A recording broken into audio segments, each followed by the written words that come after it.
Hey guys, welcome back to Rossoneri TV. I'm Gio and I'm here for a new video to bring you the latest AC Milan transfer news and rumors.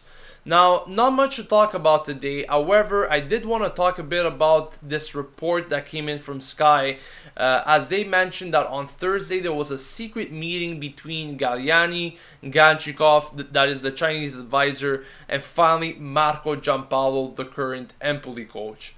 There's been lots and lots of talk about the next possible Milan coach in these past few weeks, with names ranging from Unai Emery to Manuel Pellegrini and finally Marco Giampaolo.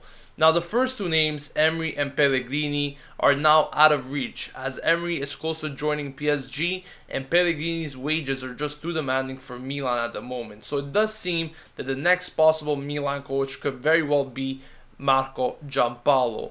Now, Sky is also reporting that if Giampaolo does arrive, there's a possibility that Empoli's sporting director, Marcello Carli, will follow him and take care of the transfer market and so forth. Of course, there's always that possibility of seeing Brocchi once again on the bench next season if Berlusconi does not sell the club, because that is the coach that he prefers to have on the bench. Now, let's speak a bit about Giampaolo, because I've been reading some comments from you guys and you're a bit skeptic about hiring him as our next coach. And, you know, when he came in to replace Sarri, his expectations weren't very high at Empoli, because Sarri had this attacking style, and even though he didn't do too well in that season in 2014-2015, where he only achieved 42 points and was very close to being relegated, you know, his move to Napoli wasn't anything positive really for Empoli and their fans. However, Giampaolo, when he came in, he kind of kept a lot of things that you would normally see with Sarri, and he even had to deal with the loss of Daniele Rugani and also Valdifiori, as Rugani went to Juventus and Valdifiori went to Napoli. So, you know, he had to make these changes.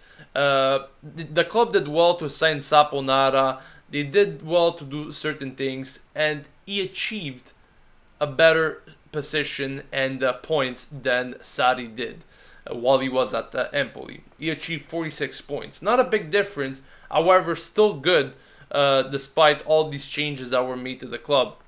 He kept that style of play and he was able to adapt with that. And that is what I'm happy about regarding Marco Giampaolo. Is he the name that's going to do good for Milan? That all depends on the transfer market. Once again, I think that you could definitely see the difference when Sarri went to Napoli and when he was at Empoli. Napoli, he had all kinds of players there, and he was able to achieve a second place. So in my opinion, a lot of times there's a lot of talk regarding the coaches, but at the end of the day, it's the players that make the difference. If they are not good and they don't play up to potential, then you're not going to get the results. I know coaches and players go hand in hand, but I think Giampaolo could do a good job if he gets the right players for the team. If he keeps most of these players, then I'm expecting a similar season to what we witnessed this year. But let me know in the comment section below what you think about Giampaolo, and do you think he could finally become the next Milan coach and replace Brocchi or not?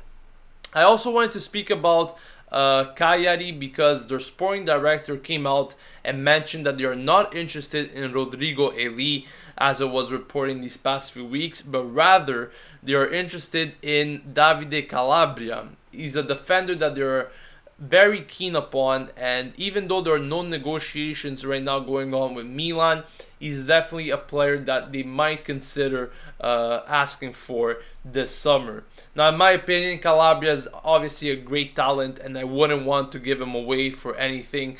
I think if he does go to Cagliari, he should go on loan, get some playing time there, because I don't think he's going to get much at Milan next season, and develop on that. After the loan is done next year, we could see where he stands, and maybe he could be reintegrated in our squad. But let me know about these two news today in the comment section below, guys. I'm very curious to what you think about Giampaolo specifically, but also let me know your thoughts on Calabria possibly going to Cagliari. That wraps up today's AC Milan transfer news report, guys. Thank you for watching. Don't forget to subscribe to Rossoneri TV to stay updated with everything going on at AC Milan, and I'll catch you guys later. This has been Gio signing off, and as always, Forza Milan.